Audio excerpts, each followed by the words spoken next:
Durante séculos, as histórias da Idade Média foram contadas a partir dos castelos, das cruzadas e dos reis. Mas o verdadeiro coração da era medieval não pulsava entre tronos e coroas, e sim nos campos. Ali, entre o barulho dos arados e o soar dos sinos da igreja, vivia o povo que sustentava tudo, os camponeses. Homens e mulheres simples, trabalhadores incansáveis, que enfrentavam o frio, a fome e o peso das obrigações para garantir a sobrevivência de todos, inclusive daqueles que jamais souberam seus nomes. Na Idade Média, quase toda a Europa vivia sob o sistema feudal, uma organização social e econômica que girava em torno da terra. O feudo era mais do que uma propriedade, era o centro da vida. Dentro dele havia o castelo do senhor, a igreja, as aldeias e os campos cultivados. E a base desse sistema eram os camponeses, cerca de 90% da população medieval. Para eles, a vida era uma rotina de trabalho duro e dependência. A terra não lhes pertencia, mas sem ela não haveria alimento, abrigo ou sentido. O senhor feudal detinha o poder e a proteção. Em troca, os camponeses deviam trabalhar, pagar impostos e obedecer. Essa relação, chamada de servidão, transformava o camponês em parte do próprio feudo. Ele não era um escravo, mas também não era livre. Os camponeses dividiam-se em dois grupos principais: os vilões, que tinham um pouco mais de autonomia, e os servos presos à terra. Um servo nascido no feudo dificilmente poderia sair dele. Se tentasse fugir, o senhor tinha direito de mandá-lo buscar e puni-lo. Mesmo assim, a aldeia camponesa era um pequeno universo com suas próprias regras, tradições e esperanças. Era ali que a vida acontecia, simples, difícil, mas cheia de significados. A casa do camponês medieval era pequena, escura e feita de materiais simples. As paredes eram de madeira e barro, o telhado coberto de palha e o chão de terra batida. Não havia janelas de vidro, apenas aberturas cobertas com tecido ou couro animal.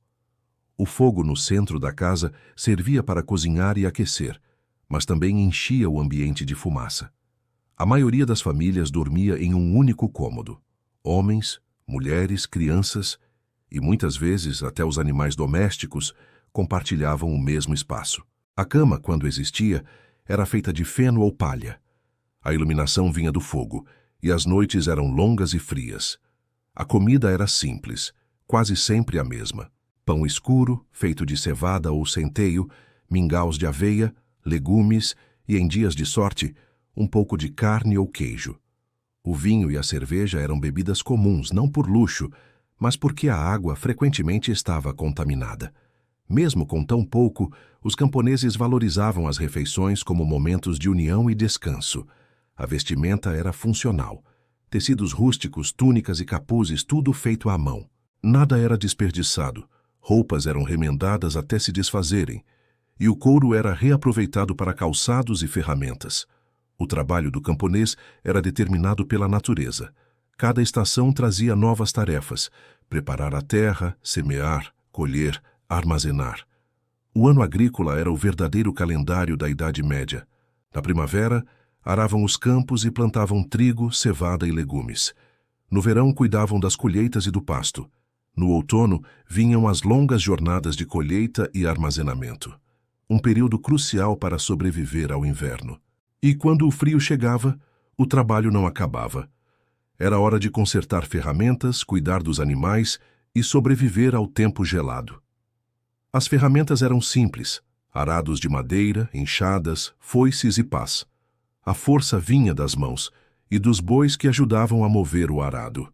O trabalho começava antes do nascer do sol e só terminava quando a luz desaparecia. Apesar da dureza, havia um senso de comunidade. O trabalho era feito em grupo e a colheita era um evento coletivo. Quando o trigo estava pronto, todos ajudavam e depois celebravam com festas e danças, agradecendo pela fartura. Para os camponeses, a fé não era apenas religião, era a explicação para o mundo. Deus estava em tudo: na chuva, no sol, nas doenças e nas colheitas. A igreja controlava o tempo, a moral e até o descanso. Os domingos eram dias sagrados, e as festas religiosas marcavam o ritmo da vida. Mesmo sem entender o latim das missas, o povo vivia a religião de forma intensa. As procissões, as rezas e os rituais eram parte da rotina. Antes de plantar, fazia-se o sinal da cruz. Antes de comer, agradecia-se a Deus. O medo do inferno era real, e o paraíso parecia uma esperança distante, mas necessária. Os padres eram figuras centrais nas aldeias. Eles pregavam, aconselhavam e também cobravam o dízimo, 10% de toda a produção. Mas para o povo, a igreja oferecia mais que regras.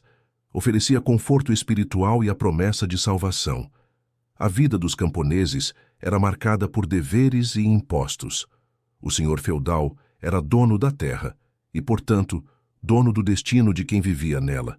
Em troca da proteção e do direito de cultivar, os camponeses deviam entregar parte de sua colheita, pagar taxas e trabalhar gratuitamente em certas épocas do ano. Esses trabalhos obrigatórios chamavam-se corveias. Durante vários dias por semana, o camponês deixava suas próprias plantações de lado para trabalhar nas terras do Senhor. Além disso, havia os censos, pagamentos anuais e as talhas, parte da colheita entregue ao castelo. Mesmo o uso do forno ou moinho era pago. Cada aspecto da vida tinha um preço, e escapar dessas obrigações era praticamente impossível. Ainda assim, havia um sentimento de pertencimento. Os camponeses se conheciam, ajudavam-se e criavam uma cultura própria, baseada na solidariedade e na sobrevivência. A lei era feita dentro do feudo. O senhor feudal tinha poder de juiz e suas decisões eram definitivas. Pequenos delitos, como roubar lenha ou caçar em terras proibidas, podiam resultar em castigos severos. A punição era pública e o medo servia de exemplo. Mas havia também regras não escritas, tradições que mantinham o equilíbrio da aldeia. Muitos conflitos eram resolvidos pela palavra dos anciãos ou pelo consenso da comunidade. Apesar da rigidez, o povo sabia que sua sobrevivência dependia da ordem. A justiça podia ser cruel, mas o caos seria pior. Mesmo em meio à dureza, o povo medieval sabia celebrar. As festas de colheita, os casamentos e as datas religiosas eram momentos de alegria e alívio. A música, as danças e as histórias contadas à beira do fogo mantinham viva a alma do povo. Os trovadores e jograis levavam canções e contos de vilarejo em vilarejo. E nas feiras camponeses trocavam produtos, notícias e risadas. Eram dias em que o trabalho dava lugar à esperança. As crianças brincavam com pedras, bonecos de pano e argila. A infância era curta, mas cheia de imaginação. As mulheres cuidavam da casa, do gado, dos filhos e ainda trabalhavam no campo. Sem elas, o feudo simplesmente não funcionaria. A vida no campo era pacífica, até que a guerra chegava. Os camponeses eram os primeiros a sofrer.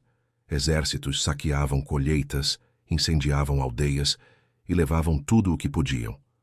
Quando vinham os tempos de fome, restava rezar. Mas nada se comparou ao século XIV, quando a peste negra devastou a Europa. Milhões morreram, aldeias inteiras desapareceram.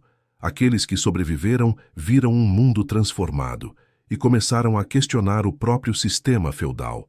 A escassez de trabalhadores deu mais valor ao trabalho do camponês. Alguns conquistaram pequenas liberdades e as cidades começaram a crescer. O mundo feudal começava a ruir. E, sem perceber, o camponês abria caminho para o nascimento de uma nova era. Os camponeses eram pobres, mas sábios. Conheciam o tempo das chuvas, as ervas medicinais, o comportamento dos animais e o poder da terra. Seus conhecimentos práticos sustentaram gerações e formaram a base da agricultura europeia. Mesmo analfabetos, transmitiam saberes através da oralidade. Cada provérbio, cada canto, cada costume era uma forma de preservar o passado. A cultura popular medieval sobreviveu séculos e muito dela ainda vive em tradições rurais de hoje. Os camponeses foram os verdadeiros construtores da Idade Média. Eles ergueram muros, alimentaram exércitos, sustentaram reinos, e tudo isso sem jamais aparecer nos livros de glória. Foram homens e mulheres que viveram à sombra do poder, mas deixaram uma herança imortal: a resistência. A história deles é a história da humanidade, feita de suor, fé e esperança. E é por isso que, séculos depois, ainda olhamos para trás e nos perguntamos: como sobreviveram a tanto com tão pouco? No fim, talvez o maior legado do camponês medieval seja este: ensinar que, mesmo na pobreza e na escuridão, o espírito humano nunca deixa de buscar luz. Se você gostou dessa viagem ao passado, deixe o like, inscreva-se no canal Mundo Antigo e ative o sininho.